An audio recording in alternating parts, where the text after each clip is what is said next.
COVID-19 response for Wednesday, 29th June 2022. I do hope that you all are safe, and although the tropical storm warning has been lifted, please ensure that you continue to monitor reliable sources of information for all updates.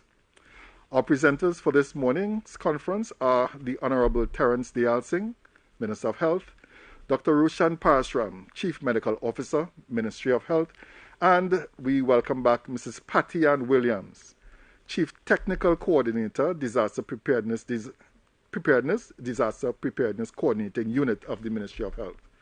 I am Al Alexander, Senior Corporate Communications Officer at the Ministry of Health, and I will moderate this morning's media conference.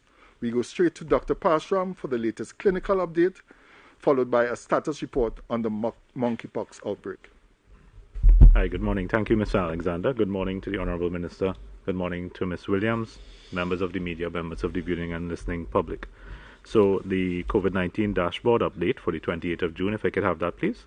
Update number 1,134. Population vaccination status remains at 51%.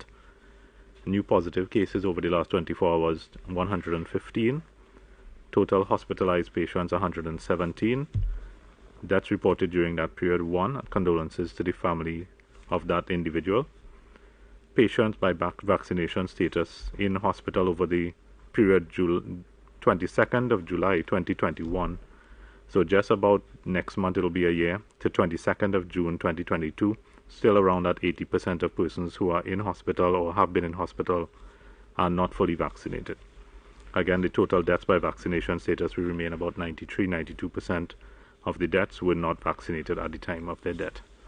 So breaking down a little bit further into the hospital figures, positive patients in hospital 117, and these are Couva Hospital and Multi-Training Facility 34, 4 in the ICU, 2 in the High Dependency Unit. At the Cora Hospital 14, Augustus Long 33, St. Anne's Hospital 3, Arima General 11, St. James Medical Complex 8, Scarborough Regional Hospital, Fort King George 13, and Scarborough General Hospital at Signal Hill. We have 1 person. By way of the monkeypox update, just to give a very brief update, as of the 22nd of June 2022, new figures for the world, 3,413 cases spread about 50 countries, and that represents 5 WHO regions, and to date there has been 1 confirmed death.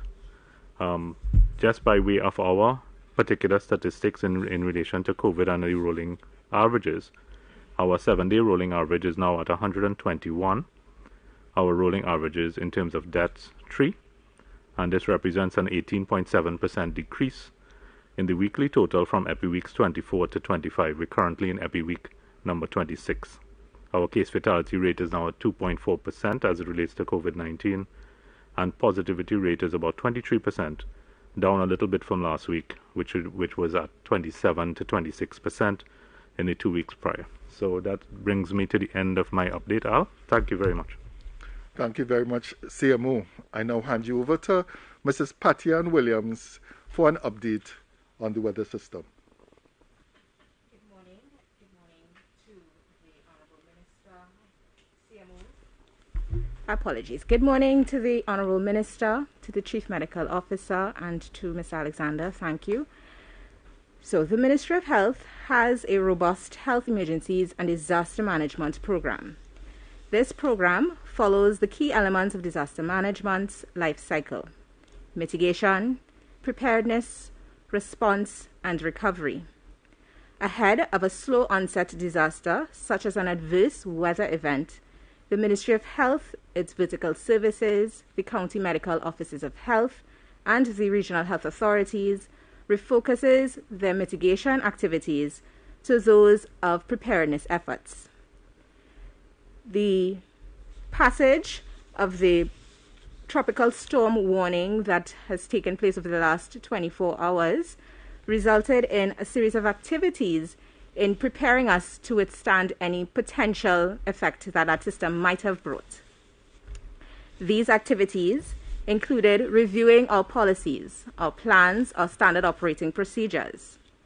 We looked at our adverse weather event time phase matrix to give us timely updates as to how we should prepare for any eventuality.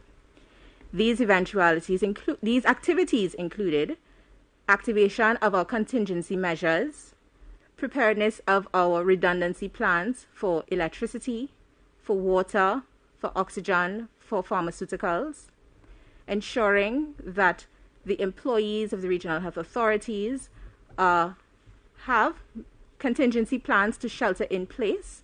So last night there would have been staff that would have slept over at some of the facilities in anticipation of any negative impact. The regional health authorities would have ensured that their tent facilities and infrastructure that may not have been able to withstand any adverse weather impact was dismantled and secured. The Ministry of Health would have issued an advisory informing the population of the suspension of non-essential services. This particular activity is done to ensure that we protect staff and ensure the availability of resources ahead of any potential outcomes. The Ministry of Health works collaboratively with all of our stakeholders, not just within health, but even external to health. We sit as part of the National Emergency Operations Center, and we report to them the details of any potential impact and make requests for any support that might be needed during these times of emergencies. Fortunately, the system passed without any major or significant impact on the health system. This is a test to the level of preparedness that all of our stakeholders have utilized ahead of this event.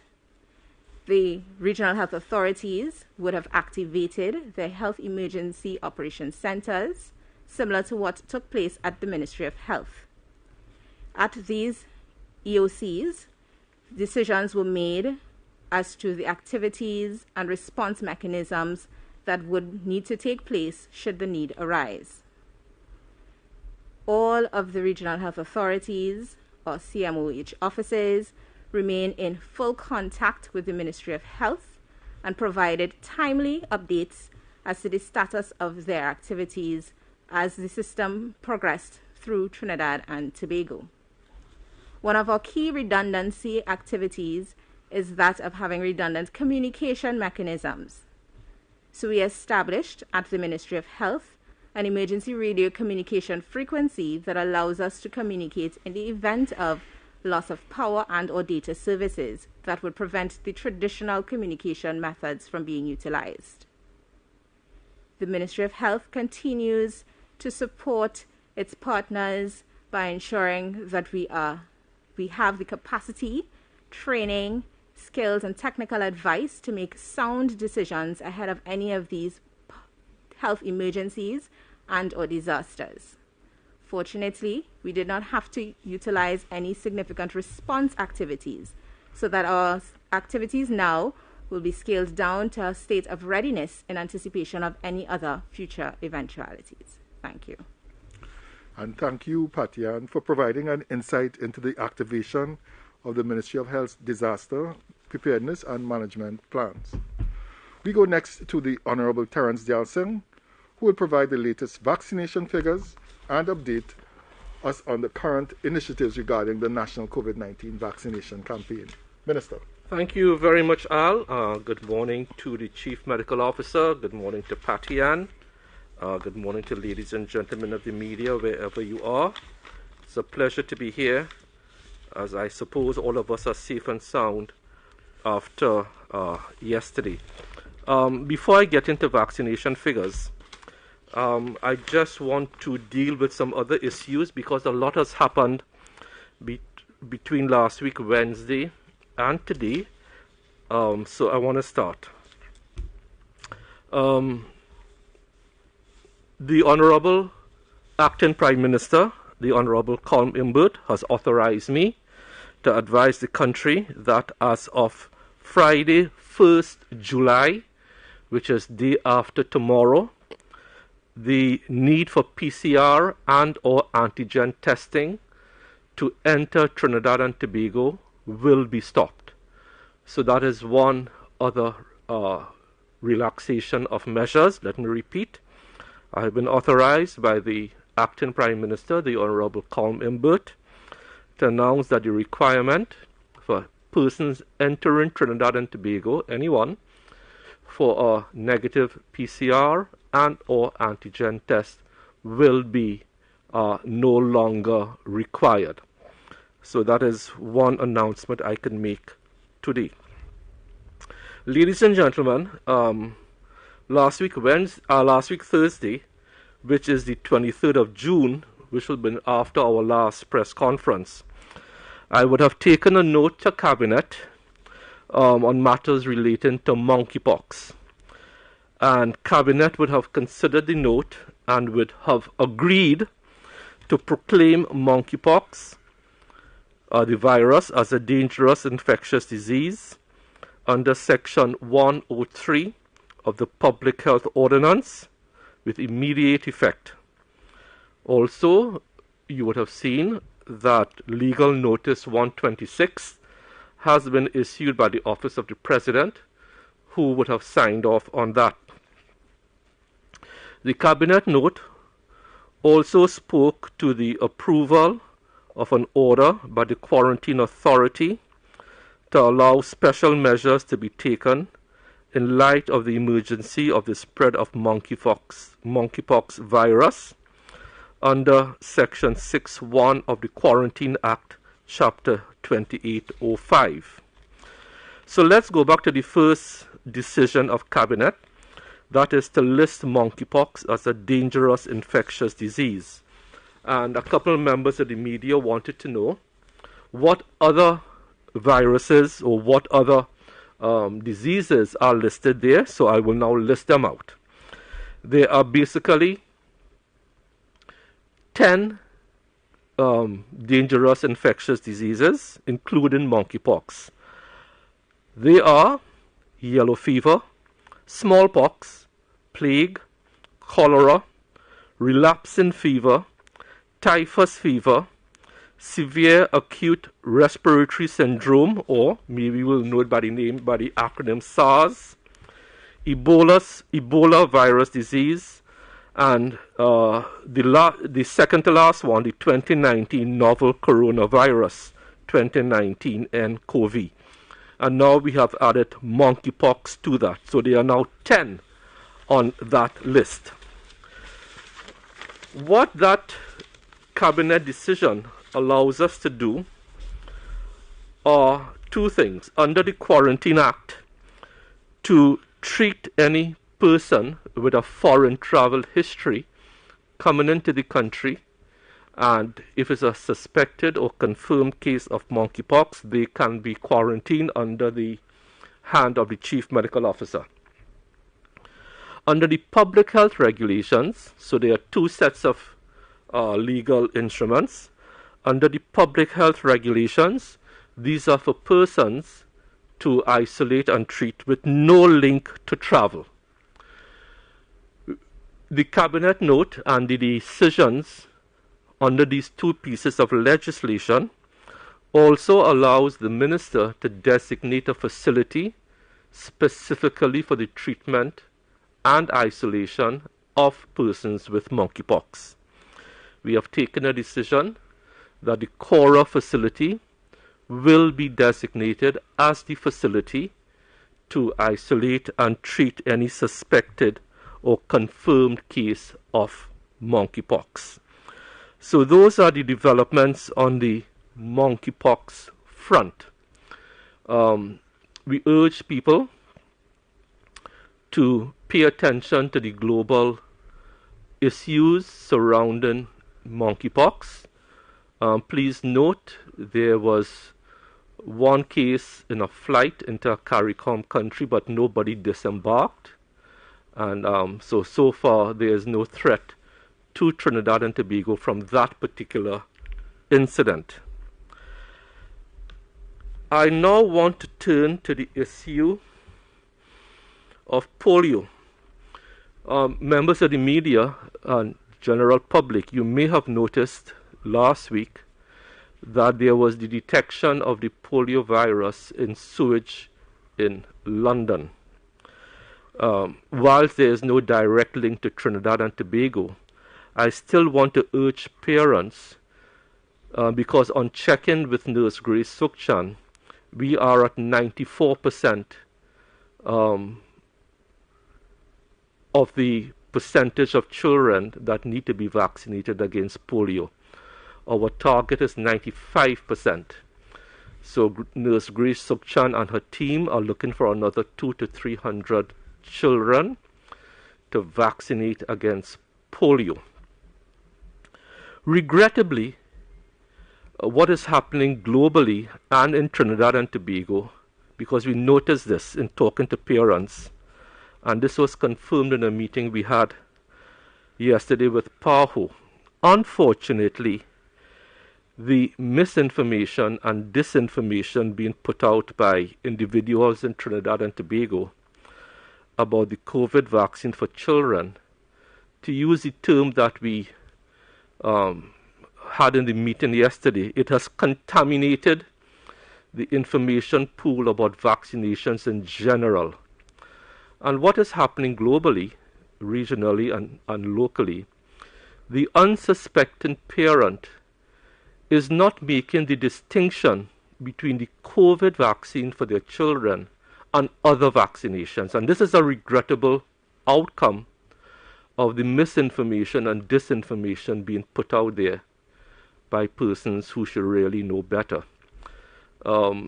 Unfortunately, we now have to work so much harder to get parents to vaccinate their children against childhood diseases that they have been vaccinating against for decades. So I just want to reach out to parents, the various nurses in the various counties, because Nurse Grace Sukchan is on it. As I said, we are looking for another 200 to 300 children to bring us up to where we normally be at 95%. I want to urge parents and guardians that the vaccination program that this country can boast about for decades is your guarantee against your child contracting preventable childhood diseases such as polio, mumps, measles, rubella, yellow fever, and all of those things.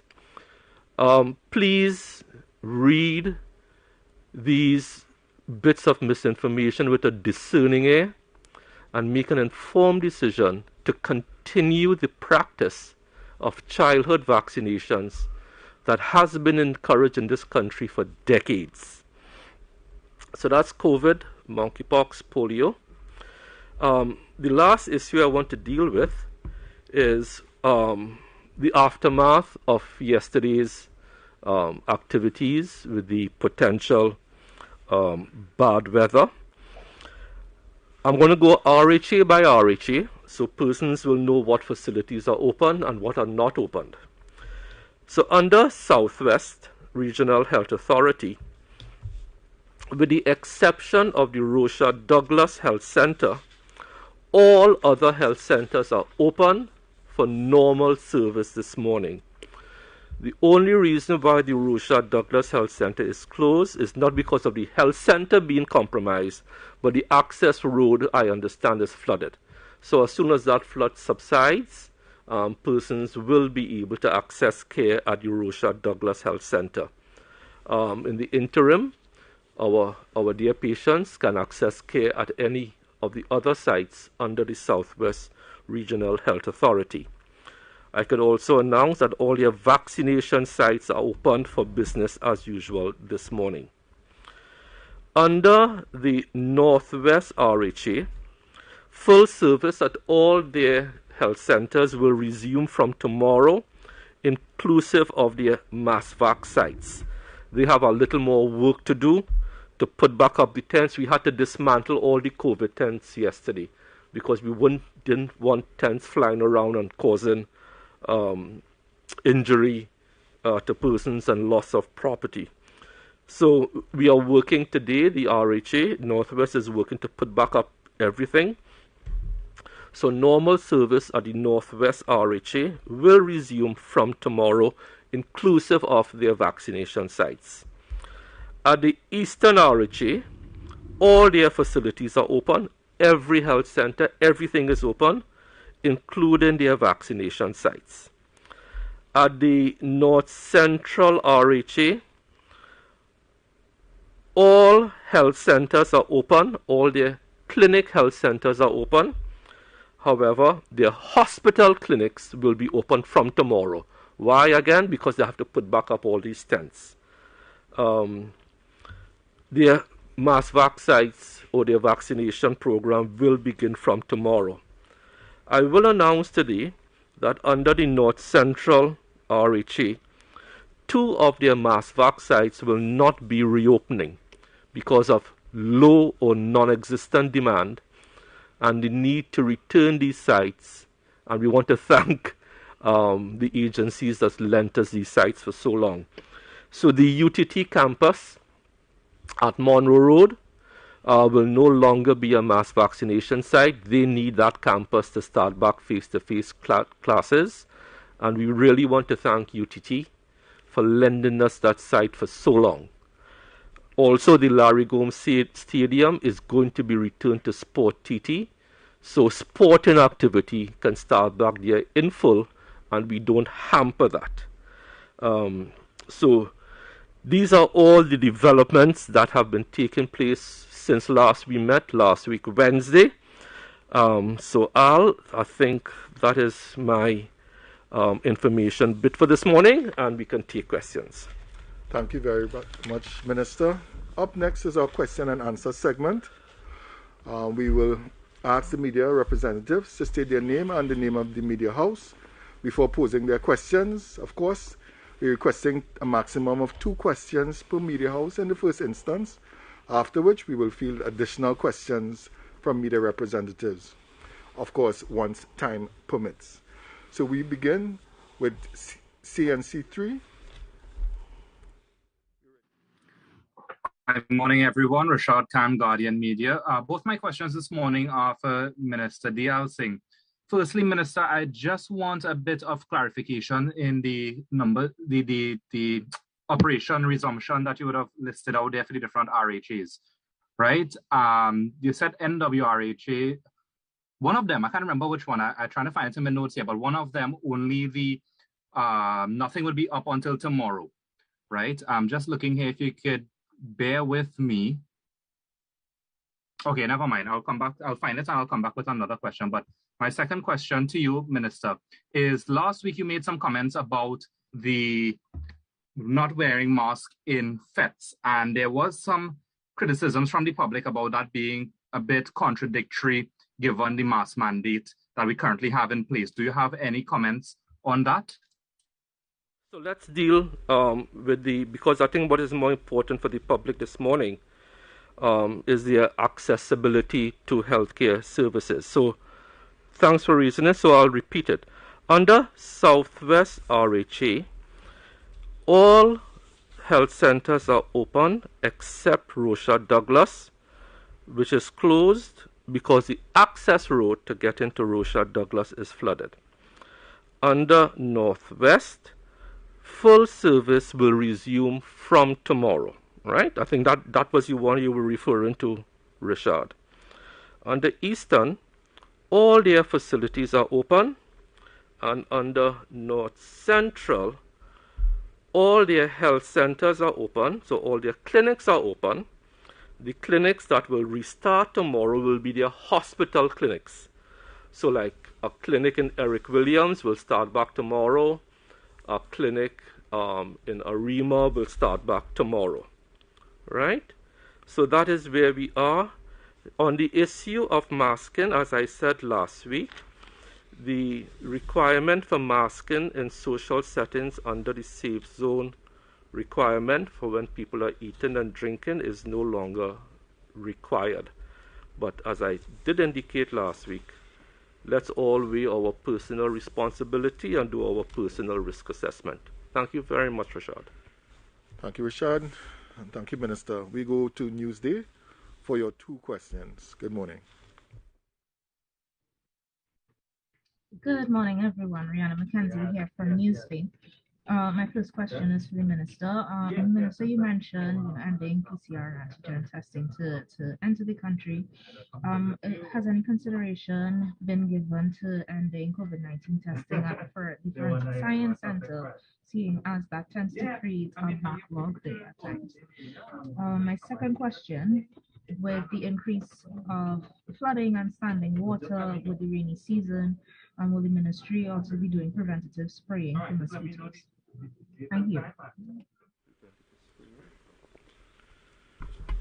We didn't hear your first question. I think the mic on your end was open.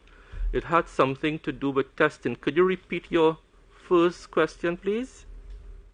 Sure, no problem. My first question was for the Minister.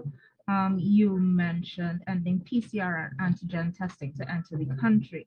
My question was, has any consideration been given to ending COVID-19 testing at Forensic Science Center, seeing as that tends to create a backlog? Yeah, so forensic sciences, as you may be aware, falls under national security. So the Ministry of Health has no jurisdiction over the operations of forensic sciences. That question could be better posed to officials at the Ministry of National Security. On the issue of preventative spraying, I think Dr. Parasram will be the best one to deal with that. Thank you.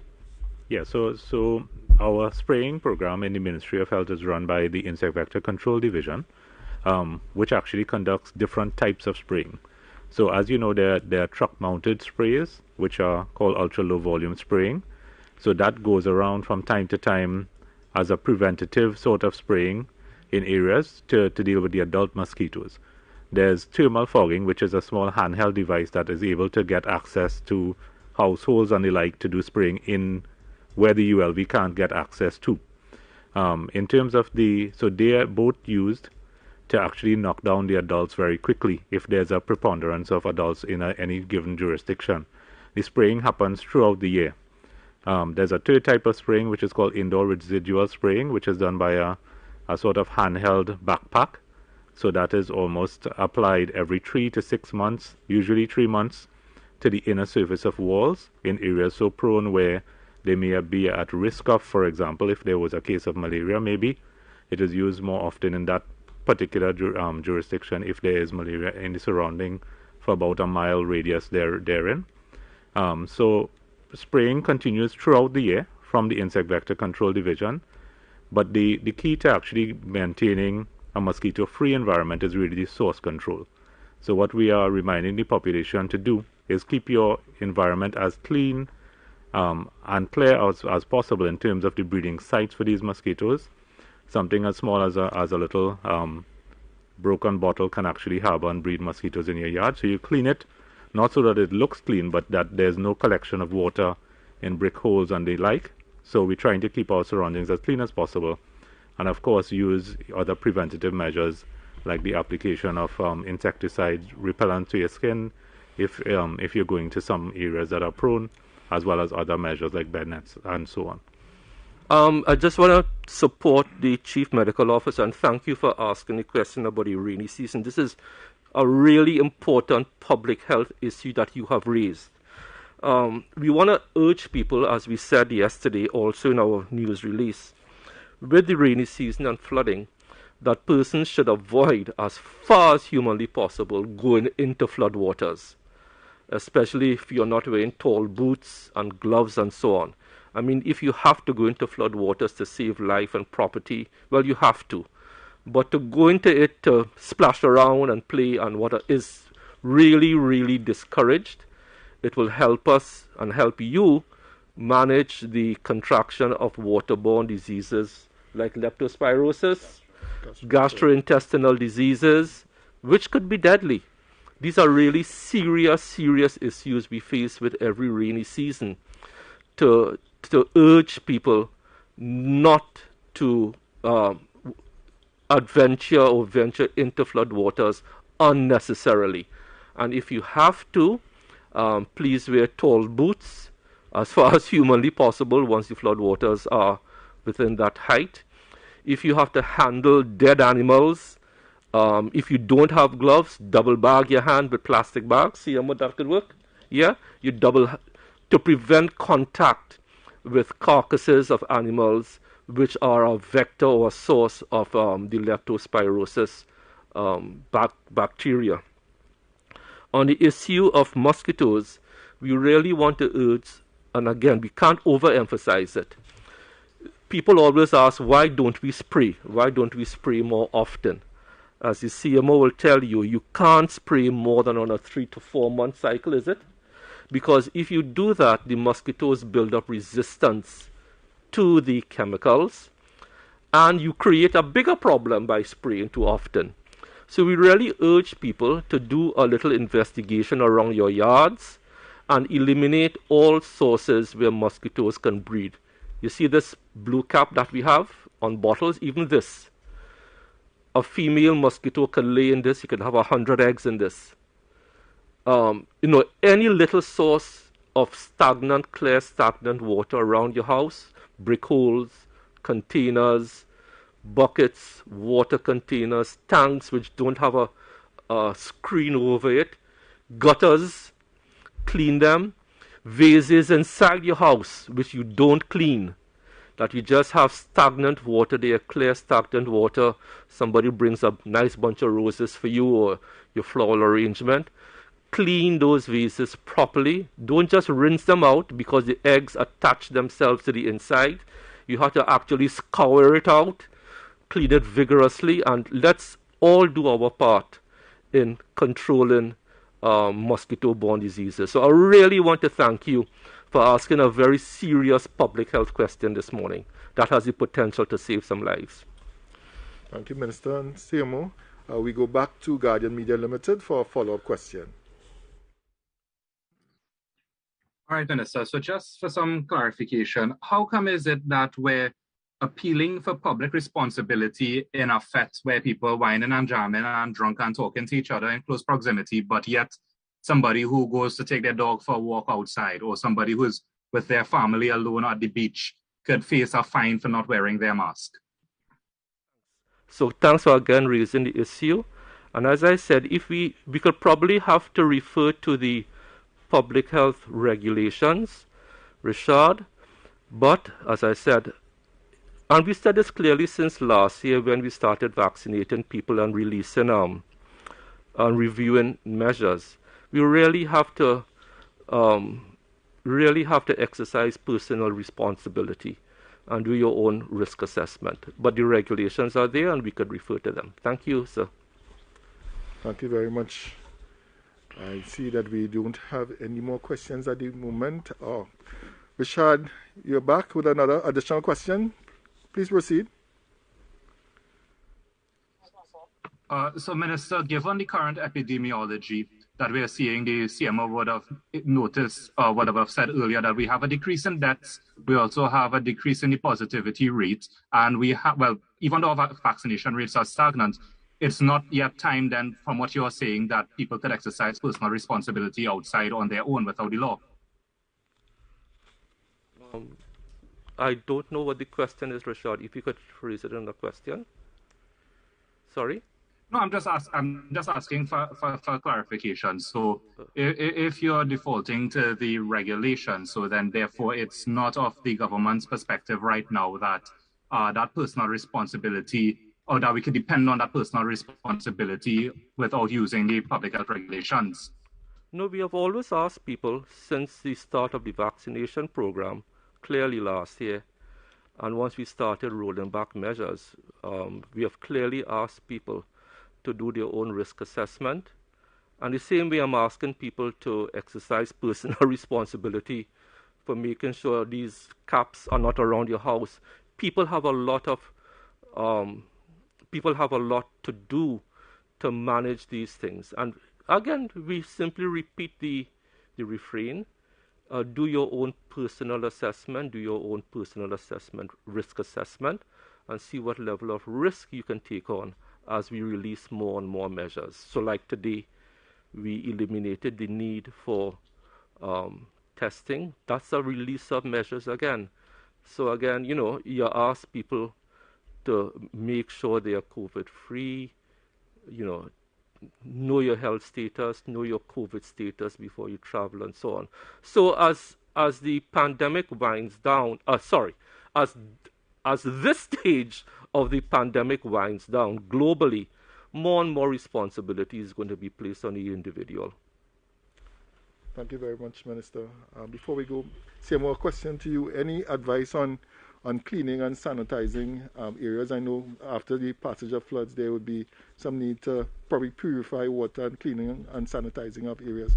You want to share some information on that? So generally speaking, I think it's important, especially if you're consuming fruits and vegetables that generally speaking don't have to be cooked. You have to pay particular attention to cleaning, and as I've said, cleaning and sanitizing. So it's two separate things. We ensure that we wash any heavy dirt that is on the particular fruit or vegetable off first, and then usually, if, for example, with lettuce and the like, it tends to harbor a lot of organic material and bacteria within the folds of the actual vegetable or fruit, in which case on our website there's a solution that can be mixed for with bleach and water, simple bleach and water, and we can actually immerse the fruit or vegetable in it for a particular period of time, and then of course that is the sanitization process, so it kills any viruses or bacteria that may exist that we don't get off from the initial washing period. So it is important. You could visit the Ministry of Health website to look at what we can use for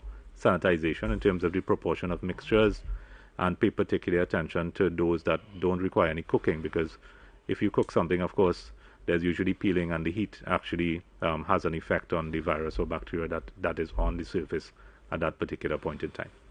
So thank you, Mr. I just want to come in here because, like the Newsday reporter who raised a very important public health issue that has the potential to save lives, this issue of access to clean water is also a very serious public health matter at this point in time.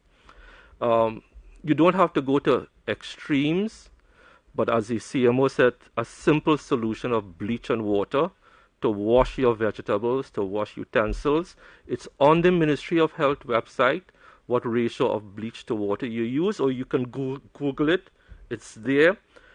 So regular household bleach in the correct proportion mixed with water to wash your fruits and vegetables if they were affected by flood. And this conversation we are having this morning, Al, raised by the reporter from Newsday, and which you have raised now, I really, really appreciate it. This can save a lot of lives in this season. Thank you much. We have another question from Guardian Media Limited. Richard? All right, Minister. So from your observations, you and the medical team, from your observations, have people been adhering to that mask wearing mandate sufficiently as they would have been at the start of the pandemic, and is it being enforced sufficiently? Okay, so Richard, enforcement of the mask mandate, as you know, is a function of the TTPS. So if you require stats as to enforcement, I would suggest that you contact the TTPS to see what is going on there. Anecdotally, I can speak for myself, anecdotally, I still see people in the public domain wearing masks, for which I am grateful.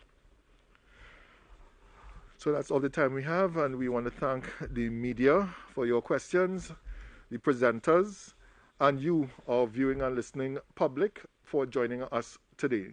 In closing, we ask that you please continue to protect yourself and your loved ones. And as restrictions are being lifted, please remember to practice the 3 W's and continue to follow the Ministry of Health and these updates and on social media for accurate and relevant information. Please stay safe and goodbye for now.